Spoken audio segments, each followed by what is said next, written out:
Welcome students, S के Sangwan Hindi classes में आपका स्वागत है। लेटेस्ट हिंदी वीडियो के लिए चैनल को सब्सक्राइब करें और बेल आइकन दबाएं। प्रिय विद्यार्थियों, मैं संदीप कुमार हिंदी प्राध्यापक आपकी हिंदी की पाठ्य पुस्तक आरो भाग 2 के काव्य खंड के प्रथम कवि श्री हरिवंश राय बच्चन जी की प्रथम कविता आत्म परिचय को लेकर आज आपके सामने प्रस्तुत हूं। आज हम आत्म परिचय कविता की व्याख्या करवाएंगे। ध्यान से सुनना है, समझना है और व्याख्या को अपनी कॉपी में लिखना और स्मरण भी करना है। शुरू करते हैं। पद्यांश पहला, प्रथम पद्यांश। मैं जग जीवन का भार लिए फिरता हूं, फिर भी जीवन में प्यार लिए फिरता हूं। कर दिया किसी ने झनकृत जिनको छूकर, मैं सांसों के दो तार लिए फिरता हूं। शब्दार्थ देखें।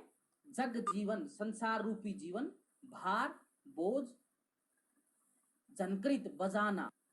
सर्वप्रथम हम किसी भी पद्यांश की व्याख्या करते हैं तो सबसे पहले प्रसंग लिखते हैं। तो इस पद्यांश का प्रसंग हम लिखेंगे। प्रस्तुत पद्यांश हमारी हिंदी की पाठ्य पुस्तक आरो भाग 2 में संकलित कविता आत्म परिचय से लिया गया है। इसके रचयिता प्रसिद्ध हालावादी कवि श्री हरिवंश राय बच्चन जी हैं। इस कविता में उन्होंने स्वयं का परिचय दिया। आत्म परिचय जैसा कि नाम से स्पष्ट होता है, स्वयं का परिचय दिया है, अपने बारे में बताया है। आत्मकथात्मक शैली में है कविता। व्याख्या शुरू करते हैं। मैं जग जीवन का भार लिए फिरता हूं। कवि कहता है कि मैं जग जीवन, इस सांसारिक जीवन का बोझ लिए इस संसार में अपना जीवन व्यतीत कर रहा हूं। अर्थात इस सांसारिक जीवन के भार को निरंतर वहन करता हुआ जीवन यापन कर रहा हूं। फिर भी जीवन में प्यार लिए फिरता हूं। कहता है कि मैं सांसारिक जीवन का बोझ उठाए हुए अपना जीवन व्यतीत कर रहा हूं, फिर भी जीवन में प्यार लिए फिरता हूं, परंतु फिर भी मैं अपने जीवन में प्रेम के महत्व को समझते हुए सदा अपने हृदय में प्रेम की भावना बनाए रखता हूं। अर्थात मैं अपने जीवन में असीम प्यार के को लिए घूम रहा हूं।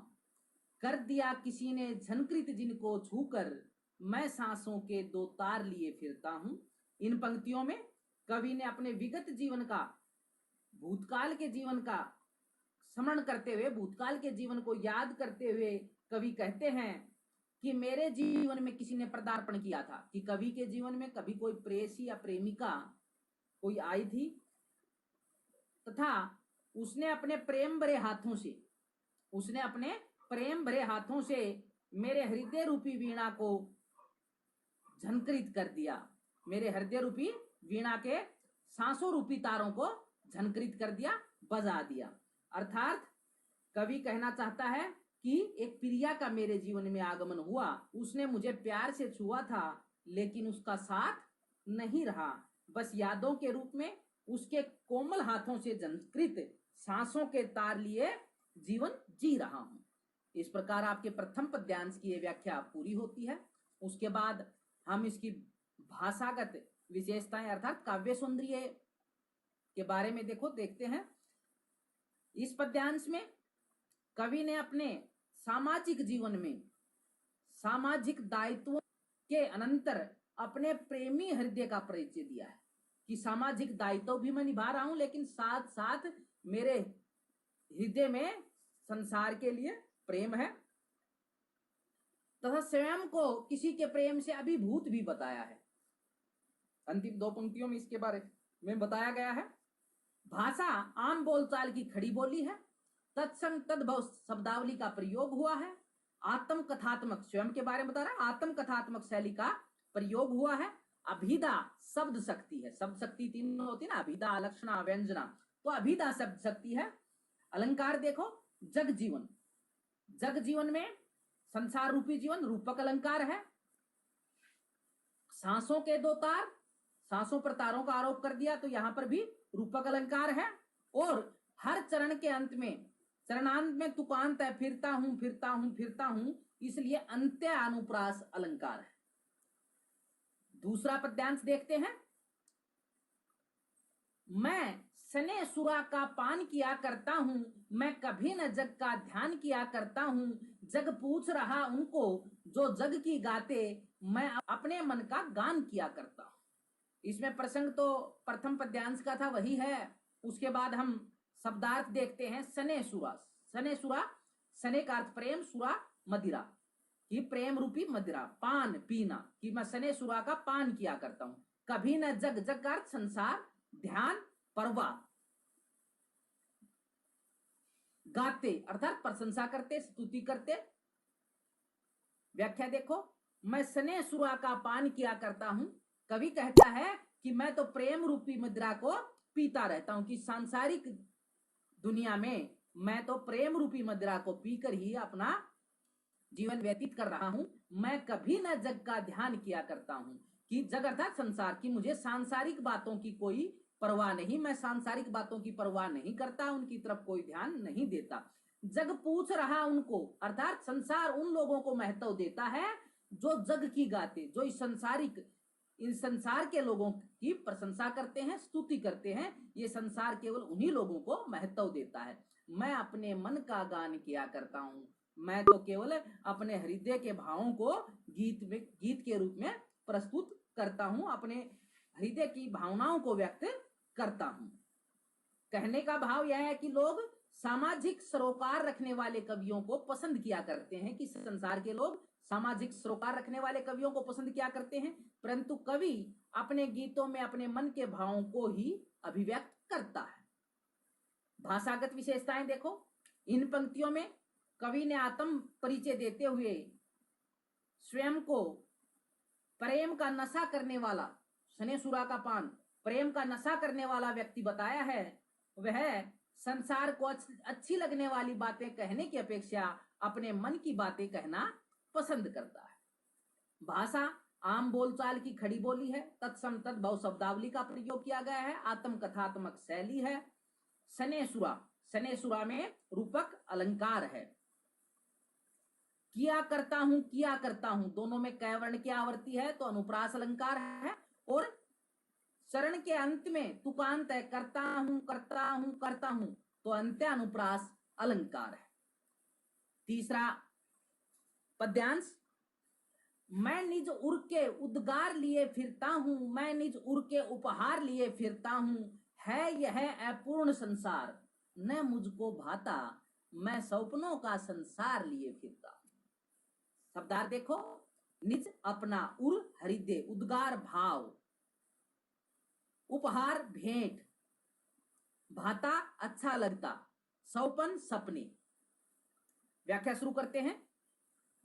इन पंक्तियों में कवि अपना आत्म परिचय देते हुए कहता है कि मैं तो अपने हृदय के भावों को लेकर, मैं तो अपने हृदय के उद्गार, मैं तो अपने हृदय के भाव भावनाओं को लेकर इस संसार में घूम रहा हूं। मैं निज उर के उपहार लिए फिरता हूं, मैं तो अपने हृदय से प्रेम रूपी उपहार इस संसार को देने के लिए घूम रहा हूं। है ये है पूर्ण संसार न मुझको भाता, कवि को संसार है ये पूर्ण नहीं लगता। पूर्ण क्यों नहीं लगता? क्योंकि संसार प्रेम विहीन है। कवि को ये प्रेम विहीन संसार अच्छा नहीं लगता। मैं सपनों का संसार लिए फिरता हूं। कवि तो अपने हृदय में सौपन रूपी एक ऐसे संसार को लिए घूमता है जो प्रेम की भावनाओं से सराबोर है, ओतप्रोत है। ये व्याख्या थी तीसरे पद्यांश की। काव्य सौंदर्य और भाषागत विशेषताएं देखिए। इन पंक्तियों में कवि ने अपना आत्म परिचय एक ऐसे प्रेमी हृदय के रूप में दिया है जिसे प्रेम विहीन यह संसार अच्छा नहीं लगता, और जो इस संसार को प्रेम के भावों से भर देना चाहता है, ओतप्रोत कर देना चाहता है। भाषा आम बोलचाल की खड़ी बोली है, तत्सम तद्भव शब्दावली है, आत्म कथात्मक शैली है। इसके साथ ही अभिधा शब्द शक्ति का प्रयोग किया गया है।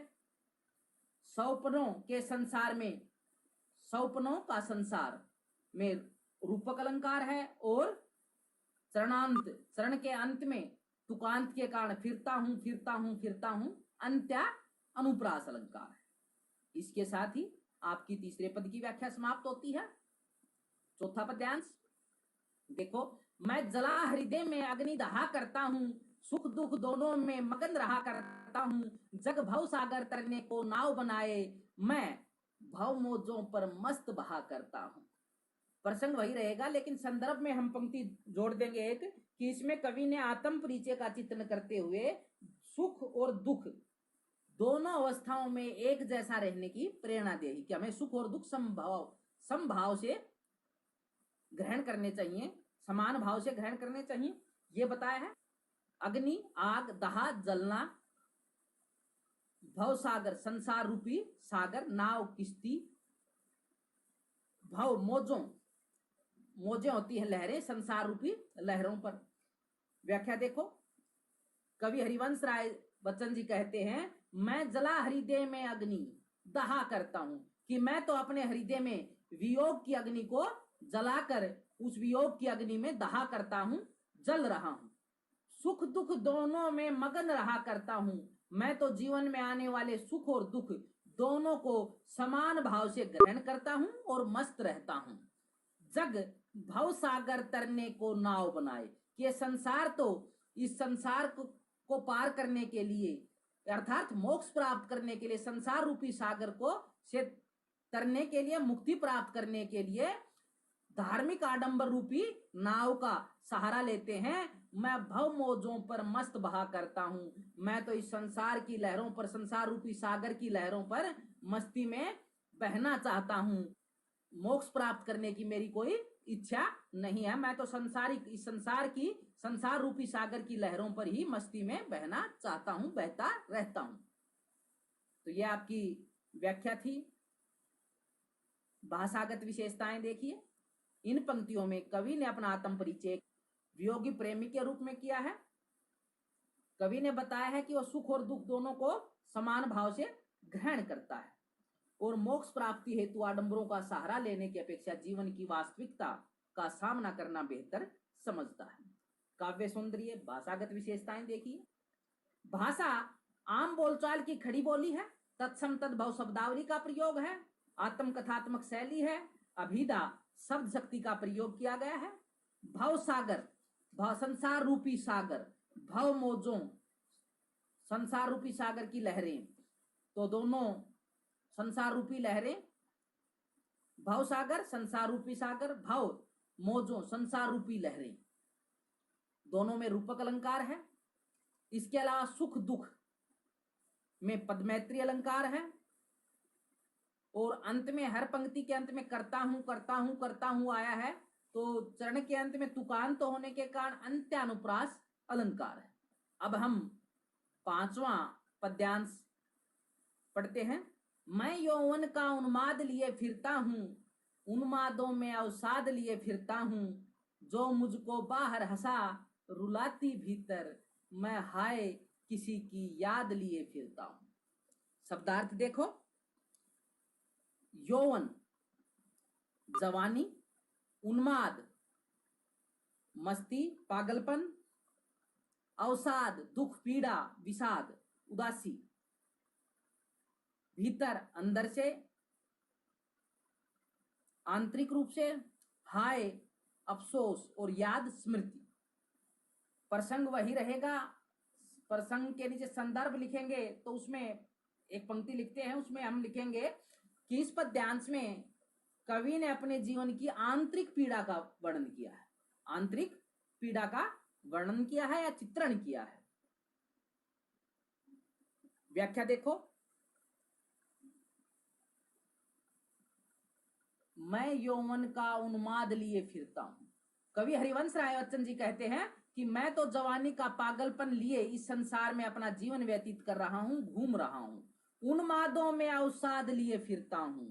और कहता है कि जवानी के इस पागलपन अर्थात अपने प्रेम के कारण मैं प्राय दुख और विषाद की स्थिति में, अवसाद होता दुख पीड़ा, कि इस पागलपन क्या है, जवानी का जो प्रेम है, युवावस्था का जो प्रेम है, कि इस प्रेम के कारण मैं अपने जीवन में दुख और पीड़ा के साथ जी रहा हूं, जीवन व्यतीत कर रहा हूं, जो मुझको बाहर हंसा रुलाती भीतर, मैं हाय किसी की याद लिए फिरता हूं।